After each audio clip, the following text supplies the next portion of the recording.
বহু বছর পর সিনেমা দেখতে গেলাম বলতে পারেন।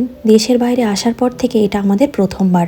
আমাদের বাড়ির কাছে যে সিনেমা হলটি রয়েছে সেটাতে তো অনেক রকমই সিনেমা দেয়, কিন্তু তার মধ্যে হিন্দি সিনেমা খুবই কম আসে এবং এমন একটি সিনেমা এসছে যেটি বহু চর্চিত এবং সদ্য প্রকাশিত। এখন তো সব জায়গাতেই সেই সিনেমারই প্রশংসা, গান এবং অক্ষয় খান্নার সেই বিখ্যাত নাচ। তো সেই সিনেমাটি আমরা আজকে দেখতে এসেছি বাড়ির কাছে সিনেমা হল ফিল্ম স্টাডিয়ামে। হঠাৎ করেই সন্দীপন শোনে ওর কলিগদের মুখে যে শনিবার রবিবারের দিক করে নাকি এই সিনেমাটা এই হলের মধ্যে দিতে পারে।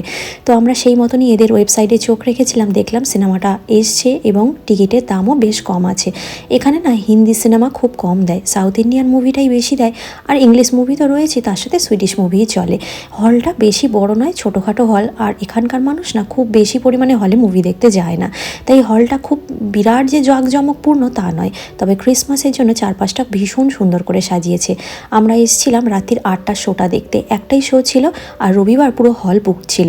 এই জায়গাটা একটু বসার জায়গা, ছোট ছোট বাচ্চাদের আনলে তাদের আঁকার ব্যবস্থা রয়েছে, রং পেন্সিল আঁকা কাগজ সমস্ত কিছু রয়েছে, আবার একে এখানে টাঙানোও যাবে সুন্দর করে, অর্থাৎ বাচ্চাদের এন্টারটেনেরও খানিকটা ব্যবস্থা রয়েছে। আর তার সাথে সাথে বেশ জায়গাটা খুব খেলোয়া, বেশ বড় সড়ো জায়গা, তবে হল বিশাল কিছু নেই। আমরা হঠাৎ করেই ঠিক করে এসেছিলাম, কত বছর পর যে মুভি দেখছি তা জানি না, তবে মনের মধ্যে অনেকটা এক্সপেকটেশান এই মুভিটা খুব ভালো হবে।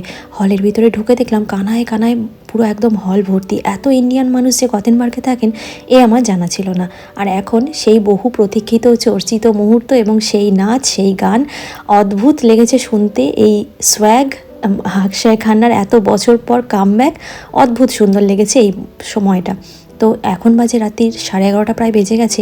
এখানে যেহেতু যানবাহন বা পরিবহন ব্যবস্থা খুব ভালো, তাই যত রাতই হোক আমরা তো বাস বা ট্রাম পেয়েই গেছিলাম। আর বাড়ি ফিরতে ফিরতে আমাদের বেজেছিল প্রায় 12টা 10 মতন।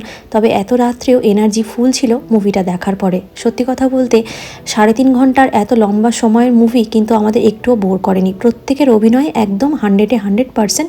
মুভিটা রেটিং হিসাবে আমি আর সন্দীপন ঠিক করেছিলাম ওই 10-এ 8 মতন দিয়েছি। সত্যি কথা বলতে সিনেমাটা খুবই সুন্দর, খুবই ভালো লেগেছে। যেহেতু দেশের একটা ব্যাপার রয়েছে, দেশপ্রেমের একটা ব্যাপার রয়েছে, তাই সিনেমাটা আমাদের দুজনের খুব ভালো লেগেছে। অনেক দিন পর মুভি দেখলাম আর আপনাদের সাথে ছোট্ট করে ভিডিওটাও শেয়ার করলাম। কেমন লাগলো ব্লগটা জানাবেন। আপনারা যারা এখনও পর্যন্ত এই মুভিটা দেখতে যাননি, আমি বলবো আপনারা দেখে আসতে পারেন, খুব ভালো লাগবে। অনেক দিন পর একটা ভালো মুভি দেখলাম, এইটুকু বলতে পারি। তো চলুন আজকের মতন এখানেই বিদায় নিলাম। সবাই খুব ভালো থাকবেন, টাটা।